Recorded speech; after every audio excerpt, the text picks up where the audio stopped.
Putri Raja yang Sederhana. Pada zaman dahulu kala, di sebuah desa yang subur, kaya, dan rakyatnya yang makmur, terlihat seorang gadis manis berkunjung ke desa tersebut. Saat itu, kondisi desa sedang ramai dan warganya semua bergembira karena sedang diadakan sebuah pesta rakyat besar. Berbagai makanan lezat pun terhidang di sana. Tidak tampak ada warga yang bersedih. Semuanya riang gembira. Dan kebanyakan dari mereka memakai pakaian terbaik mereka untuk datang ke pesta tersebut. Namun, gadis yang baru datang itu tidak seperti gadis lainnya yang menggunakan pakaian dan gaun-gaun yang bagus. Dia menggunakan baju yang sangat sederhana. Bahkan mungkin saja baju yang dipakai gadis itu lebih lusuh dari baju sehari-hari warga di sana. Hal itu membuat gadis dan pemuda di sana enggan mendekatinya, bahkan memandanginya dengan tatapan mengejek. "Dari mana sih asal gadis itu? Sudah pasti bukan gadis desa sini sih. Kenapa penampilannya biasa sekali?" tanya salah seorang gadis kepada teman-temannya.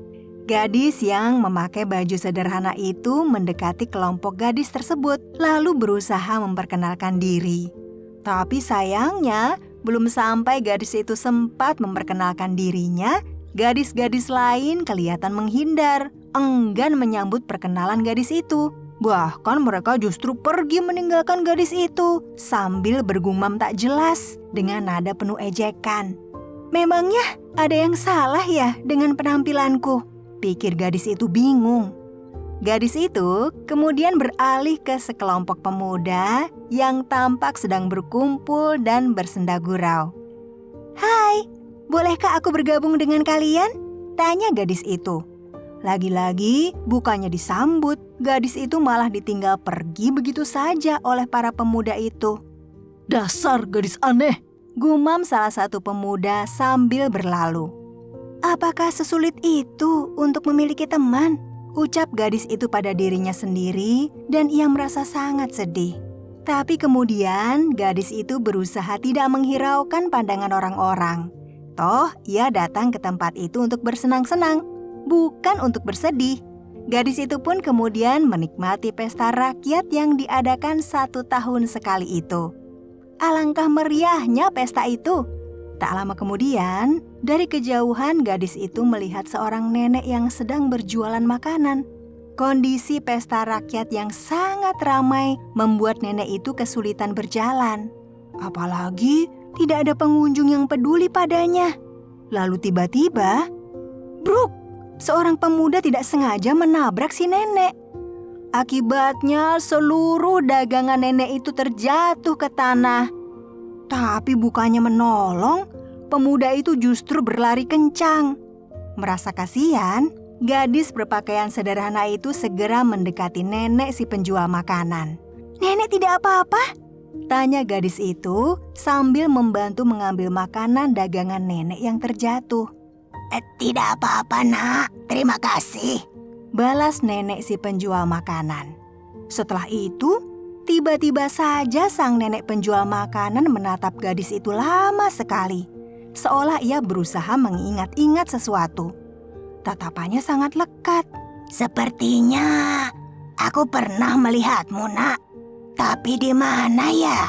kata nenek itu sambil mengingat-ingat. "Oh, mungkin hanya kebetulan, Nek," jawab gadis itu sambil tersenyum. Namun nenek itu berusaha terus mengingat. Hingga beberapa saat kemudian, akhirnya matanya berbinar. Aha, dia mengingat sesuatu. "Ah, nenek ingat. Kau adalah putri sang raja. Kau adalah seorang tuan putri. Apa yang sedang kau lakukan di sini?" tanya si nenek. Saking senangnya, nenek itu tidak sadar bahwa suaranya sangat nyaring, sehingga terdengar oleh hampir seluruh warga di sana. Mendengar teriakan nenek, semua orang di sana langsung mengalihkan pandangan pada si gadis. Oh lala, tiba-tiba saja semua orang kemudian menyadari bahwa gadis itu benar adalah putri raja. Rupanya, sang putri sengaja tidak menggunakan baju kerajaan nan mewah untuk hadir ke pesta rakyat di desa tersebut. Menyadari hal itu, kelompok gadis dan pemuda yang tadi mengejeknya merasa sangat malu. Mereka kemudian meminta maaf kepada sang putri. Ya, memang tidak seharusnya mereka mengejek dan menilai seseorang dari luarnya saja seperti itu. Kalian sebaiknya juga seperti itu ya teman-teman. Nilailah orang dari sikap, tabiat, dan tutur katanya, bukan dari penampilan luarnya. Pilihlah teman-teman yang baik hati dan mau mengajak kalian melakukan kegiatan yang baik. Terima kasih sudah mendengarkan cerita ini. Jangan lupa komentarnya ya, share dan juga subscribe. Sampai jumpa pada kisah berikutnya.